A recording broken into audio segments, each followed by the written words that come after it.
Olá, bom dia, boa tarde, boa noite, dependendo do horário que você irá assistir a videoaula. Essa videoaula de hoje, nós vamos estar falando sobre o ECA, Estatuto da Criança e do Adolescente. Lembrando que o ECA é abordado pela Lei 8069/90 e, e a parte que está sendo exigida no edital do processo seletivo da Educação Municipal de Barretos para 2023-2024 é curto, são poucos artigos, então vai ser uma aula bem curta, tá? E eu gostaria de estar reforçando aqui que as pessoas que assistirem às videoaulas e lerem os textos disponibilizados não terão como não ir bem na aula, tá? Então, nós vamos começar aqui pelo artigo 1º do ECA, a lei número 8069/90, que dispõe sobre o Estatuto da Criança e do Adolescente. Logo no artigo 1º, a lei vai estar abordando para nós, que dispõe sobre a proteção integral da criança e do adolescente. O artigo 2º, isso aqui eu acho que é importante também, dá para a gente tirar aqui uma questão. Segundo o ECA, considera-se criança, para o efeito desta lei, as pessoas até 12 anos de idade. Então, se a pergunta cair o seguinte, para o ECA, considera-se criança de que idade? Com qual idade? Então, do 0 aos 12 anos de idade é considerado criança. 12 anos incompletos, né? E adolescente, aquele que vai de 12 anos a 18 anos de idade. Então, a pergunta que pode cair, o ECA ele vai estar garantindo os direitos integral da criança e do adolescente. Mas para o ECA, o que é considerado criança e o que é considerado adolescente? Então, a criança para o ECA é de 0 a 12 anos incompleto, e o adolescente é de 12 anos a 18 anos de idade. Nos casos expressos em lei, aplica-se excepcionalmente esse estatuto às pessoas entre 18 e 21 anos de idade. Isso quer dizer o quê? Quer dizer que o Código Civil Brasileiro alterou, e o Código Civil Brasileiro considerava a pessoa adulta a partir dos 21 anos de idade. A pessoa em pleno exercício da vida adulta, civilmente, era a partir de 18 anos. Só que o Código Civil, ele passa a considerar a pessoa plenamente adulta para o exercício da vida civilmente a partir de 18 anos de idade, tá? Mas para o ECA, nos casos impressos em lei, aplica-se especialmente este estatuto às pessoas entre 18 e 21 anos de idade. Tá? Então, quando se referir a exigir a maioridade, para o ECA será 21 anos, e para o Código Civil Brasileiro será 18 anos, é isso que quer dizer. E o artigo 3º, a criança e o adolescente goza de todos os direitos fundamentais inerentes às pessoas humanas, à pessoa humana, sem prejuízo de proteção integral de que trata esta lei, assegurando-lhes por lei ou por outros meios todas as oportunidades e facilidades a fim de lhe facultar o desenvolvimento físico, mental, espiritual e social, em condições de liberdade e de dignidade. Os direitos enunciados nesta lei aplicam-se a todas as crianças e adolescentes indistintamente, sem discriminação de nascimento, sem a situação familiar, sem a origem familiar, sem critérios de idade, de sexo, raça, etnia, cor, religião ou crença, deficiência, condição pessoal de desenvolvimento e aprendizagem, condição econômica, ambiente social, região e local e moradia, onde a condição se diferencia as pessoas, as famílias e a comunidade em que vivem. Esse parágrafo ele vem reforçar a Constituição brasileira, que ninguém pode ser discriminado, em hipótese alguma, em decorrência da origem social, da etnia, da onde mora. Tá? Então, aqui nesse caso, o Estatuto da Criança e do Adolescente vem reforçar aquilo que já é preconizado pela Constituição do Brasil. E o artigo 4º ele vai estabelecer qual que é o dever da família, da comunidade, da sociedade em geral e do poder público. Então, nesse caso, vem determinar que assegurar com absoluta prioridade a efetivação dos direitos referente à vida, à saúde, à alimentação, à educação, ao esporte, ao lazer, à profissionalização, à cultura, à dignidade, ao respeito, à liberdade, à convivência familiar e comunitária. Então, nós vamos perceber o quê? Nós vamos perceber que não é somente o papel da família proteger a criança, mas da escola, da comunidade, de toda a sociedade. Proteger de que forma? Em todos os seus aspectos, né? Então, isso não é só a família que tem que garantir o direito da criança e do adolescente, mas também a sociedade como um todo. Tá? Então, isso tem que ficar claro para nós. Parágrafo único, garantia de prioridade. O que é a garantia de prioridade? Primazia de receber proteção e socorro em qualquer circunstância. E suponhamos que uma criança lá está passando muito mal, tem um outro adulto, então a prioridade é da criança em ser atendida. Precedência de atendimento nos serviços públicos ou de relevância pública, principalmente no caso de saúde pública. Preferência na formulação e na execução das políticas públicas sociais. O poder público, quando vai formular as suas políticas públicas, tem que colocar, em primeiro lugar, as políticas públicas para atender às necessidades das crianças e dos adolescentes. Destinação privilegiada de recursos públicos nas áreas relacionadas com proteção à infância e à juventude. Então, isso quer dizer o quê? O poder público vai desenvolver as políticas públicas, em primeiro lugar, tem que atender a demanda das políticas públicas voltado à criança e ao adolescente. Será objeto de qualquer forma, nenhuma criança ou adolescente será objeto de qualquer forma de negligência, discriminação, exploração, violência, crueldade e opressão punido na forma da lei, qualquer atentado por ação ou omissão aos seus direitos fundamentais.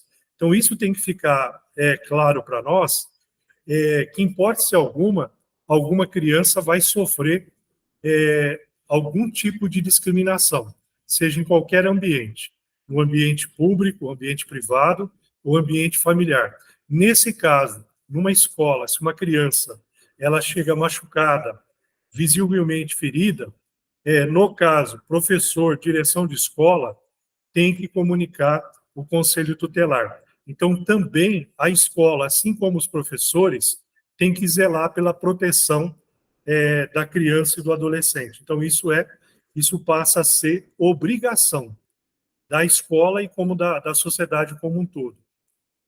Já no artigo 6º, na interpretação da lei do ECA, levar-se-ão em conta os fins social a que ela se dirige, as exigências do bem comum, os direitos e deveres individuais e coletivos, e a condição peculiar da criança e do adolescente como pessoa em desenvolvimento.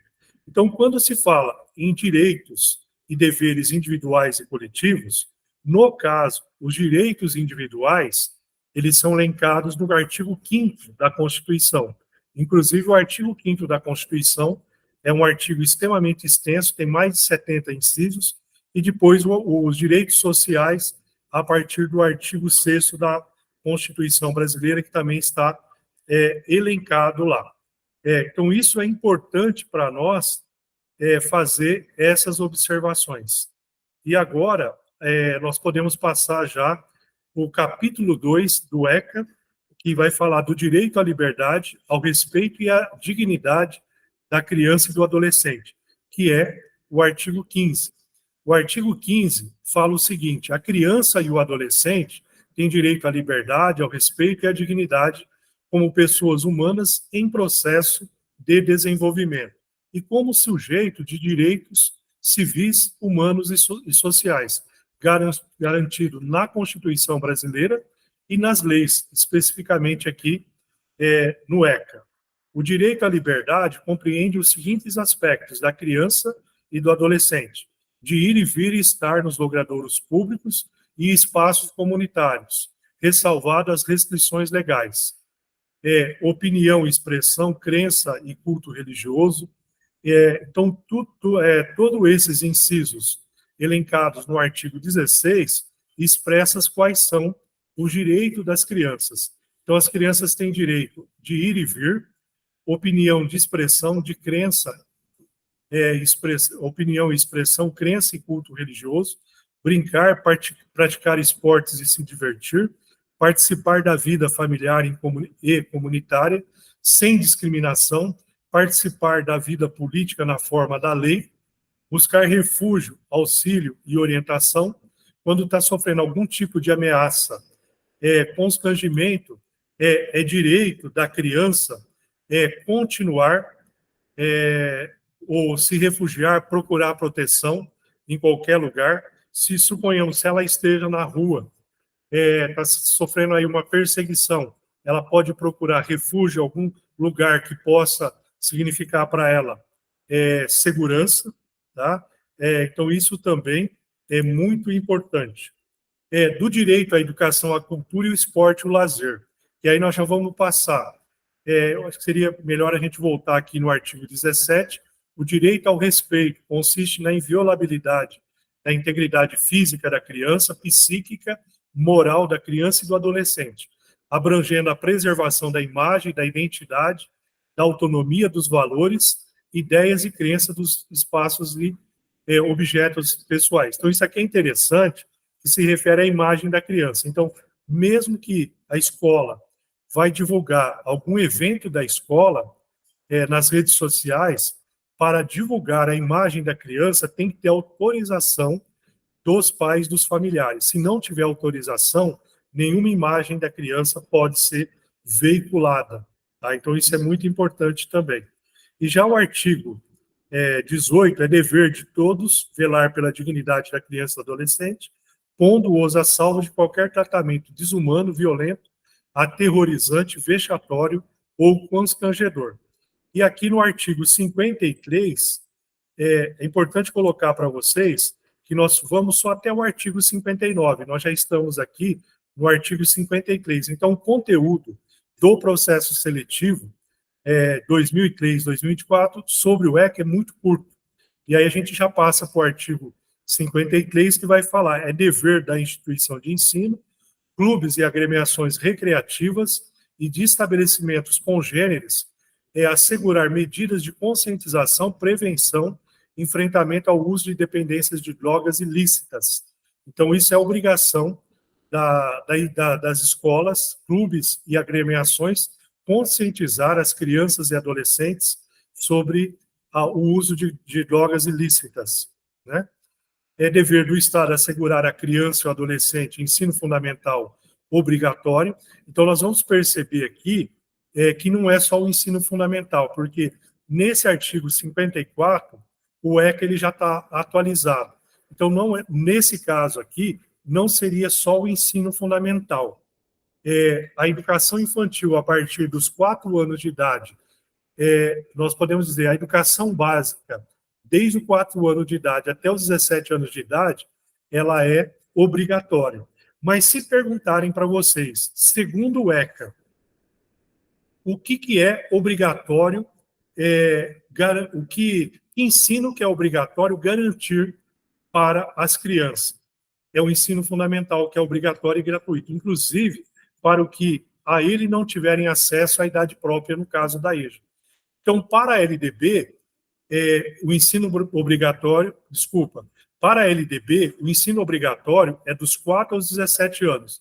Para o ECA, no artigo 54, inciso 1, é o ensino fundamental. Tá? Inciso 2, progressiva extensão da obrigatoriedade e a gratuidade ao ensino médio. Então, isso a lei, a própria LDB já está garantindo. Enquanto que o ECA fala da progressiva obrigatoriedade até o ensino médio, a LDB já alterou e já atende à obrigatoriedade até o ensino médio. Então, é importante nós fazermos essa diferenciação. Atendimento educacional especializado aos portadores de deficiência, preferencialmente na rede regular de ensino. Esse inciso terceiro do artigo 54, ele já contempla, repete o que está escrito na LDB. Atendimento em creche pré-escola às crianças de 0 a 5 anos de idade, né? Acesso aos níveis mais elevados de ensino da pesquisa e da criação artística, segundo a capacidade de cada um. E aqui nós vamos colocar também o que a LDB preconiza, que nós estudamos na aula passada. As crianças superdotadas, o ensino também tem que estar voltado a atender às necessidades delas, assim como as crianças deficientes também. O ensino tem que ser voltado a atender às necessidades dessas crianças. Oferta do ensino noturno regular adequada às condições do adolescente trabalhador, isso também é preconizado na LDB. Atendimento ao ensino fundamental através de programas suplementares de material didático escolar, transporte, alimentação e assistência à saúde. Isso é importante também que nós temos na rede municipal de ensino, né? Programas suplementares, material didático escolar, transporte escolar, que também é exigido na LDB. O acesso ao ensino obrigatório e gratuito é direito público subjetivo. Isso quer dizer o quê? É direito do cidadão. Se o poder público não ceder, não disponibilizar, o poder público será processado e punido por não garantir esse direito à criança e ao adolescente. Então, aqui fala o acesso ao ensino obrigatório e gratuito. Então, nós vimos lá em cima que fala somente do ensino obrigatório e do ensino fundamental. Aqui embaixo, nós vamos perceber que é possível nós fazermos um link com a LDB, porque a LDB já fala da obrigatoriedade dos 4 aos 17 anos. O acesso ao ensino obrigatório e gratuito é direito público subjetivo. Então, aqui nós já podemos dizer que o ensino obrigatório e gratuito, tendo como referencial a LDB, nós podemos dizer o seguinte, que o ensino fundamental obrigatório e gratuito, ele vai dos 4 aos 17 anos. Mas é porque o ECA fala? Não, não é porque o ECA fala, é porque a LDB fala. E aqui no parágrafo 1º do artigo 54, diz que fala do ensino obrigatório gratuito de forma geral. Né? Então, o acesso ao ensino obrigatório e gratuito é direito público subjetivo. O não oferecimento ao ensino obrigatório pelo poder público ou a sua oferta irregular importa a responsabilidade da autoridade competente e aí a autoridade competente poderá vir a ser processada e punida por não garantir esse direito à criança e ao adolescente. Compete ainda ao poder público recensear os educandos do ensino fundamental, fazer-lhes a chamada e zelar junto aos pais o responsável pela frequência da escola.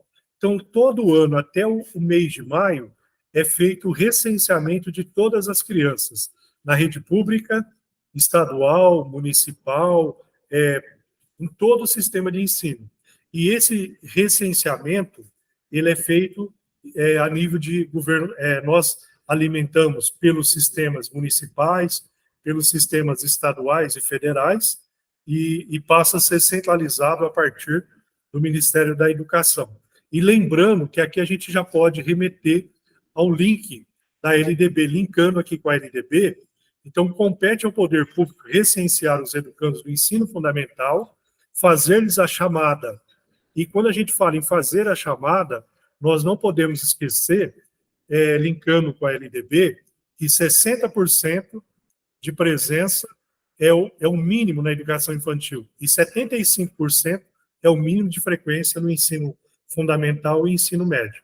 Então, isso é garantir, é zelar pela chamada dos alunos, fazer-lhes a chamada e zelar junto aos pais responsáveis pela frequência à escola. E se, porventura, está chegando a extrapolar esse limite, cabe à escola acionar a família não se importando, cabe estar acionando aí o Conselho Tutelar e, possivelmente, o próprio Ministério Público. Os pais ou responsáveis têm a obrigação de matricular seus filhos ou pupilos nas redes regulares de ensino. Então, é obrigação da família ou das pessoas responsáveis pelas crianças e os adolescentes estar realizando a matrícula escolar. No artigo 56, os direitos de estabelecimentos, de estabelecimentos de ensino, é importante a gente colocar aqui, os dirigentes de estabelecimentos de ensino fundamental comunicarão ao Conselho Tutelar os casos de maus tratos envolvendo seus alunos. Nesse caso aqui, a gente vai perceber como a LDB ela está atualizada.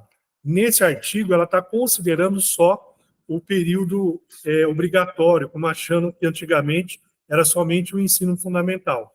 Então, já é desde na educação básica todinha, é obrigação do diretor de escola comunicar ao Conselho Tutelar qualquer maltrato que criança venha sofrer. Se, porventura, algum gestor escolar não comunicar e caracterizar a omissão do gestor escolar, o próprio gestor escolar pode sofrer penalidades por essa omissão, né? Então, os dirigentes de estabelecimentos de ensino fundamental comunicarão ao Conselho Tutelar os casos de maus tratos envolvendo seus alunos, reiteração de faltas injustificadas e de evasão escolar, esgotados os recursos escolares, elevados níveis de repetência, tá? Então, tudo isso tem que ser comunicado ao Conselho Tutelar. Se, porventura, o gestor escolar ele verificou que o Conselho Tutelar não tomou as providências, o gestor escolar pode entrar em contato direto com o Ministério Público, tá? E se, porventura, o Ministério Público chamar a família para prestar esclarecimento, informação sobre o porquê desses mal cuidados com as crianças, com faltas, evasão, e a família nem aí dá atenção para o Ministério Público tem o poder de convocar a polícia e fazer a polícia ir atrás dessa família e buscar essa família à força e está levando junto ao Ministério Público. Então, é uma questão extremamente séria e importante, né? E aí nós temos também outro recurso importante, aquela família que não atende, tem muitas faltas e recebe o Bolsa Família, ocorre um sistema integrado do Ministério da Educação com o Ministério do Desenvolvimento Social e o Bolsa Família pode ser cortado, tá? Reiteração de faltas injustificadas de evasão escolar, esgotados recursos escolares, elevados níveis de repetência, e depois, artigos 57, 58, 59, a gente já finaliza aqui a parte que cabe ao ECA e que está exigindo no edital. Então, o artigo 57 fala o seguinte: o poder público estimulará pesquisas, experiências e novas propostas relativas a calendário, seriação, currículo, metodologia didática e avaliação, com vista à inserção de crianças e adolescentes excluídos do ensino fundamental obrigatório. Aqui, o Conselho Tutelar, o Estatuto da Criança e do Adolescente, já aponta para aquilo que a gente fala da inclusão e da avaliação, que a avaliação tem que ser diagnóstica, formativa, processual, e a avaliação final não pode prevalecer sobre a avaliação processual. E o artigo 58, no processo educacional, respeitar-se-ão os valores culturais, artístico, histórico e próprio do contexto social da criança e do adolescente, garantindo-se a estes a liberdade da criação, o acesso às fontes de cultura. Então, a criança, suponhamos que a escola recebe pessoas de circo, ciganos, que passam alguns dias na escola, essas crianças elas não poderão sofrer algum tipo de discriminação e têm direito garantido de serem matriculados na escola, nem que for para estudar uma semana, 10 dias e já mudar para outras escolas ou para outro município. E finalizando, o artigo 59 do ECA, os municípios, com apoio dos estados da União, estimularão e facilitarão a destinação de recursos e espaços para programações culturais, esportivas e de lazer voltados para a infância e a juventude. Então, nesse artigo 59, o que está propondo o ECA? O ECA está propondo que a própria educação ela tenha o que o ECA está propondo nesse artigo 59. Ele está propondo que a própria educação faça um trabalho de intersetorização com a Secretaria da Cultura e que possa garantir a essas crianças o direito ao desenvolvimento artístico, cultural, e isso é possível. No caso de Barretos, nós temos o Semart, que é um local que muitas crianças, principalmente aqui da nossa escola, frequentam e têm atividades e desenvolvem atividades de dança, de música, tá? Então, a gente finaliza. Então, o que eu gostaria de reforçar para vocês, assistiram a videoaula, as videoaulas, leram os textos que eu vou disponibilizá-los para vocês. Não tem como não ir bem na prova. Então, ir com tranquilidade, sem ansiedade, para ir lá e gabaritar a prova. Então, eu desejo a todos vocês uma ótima prova.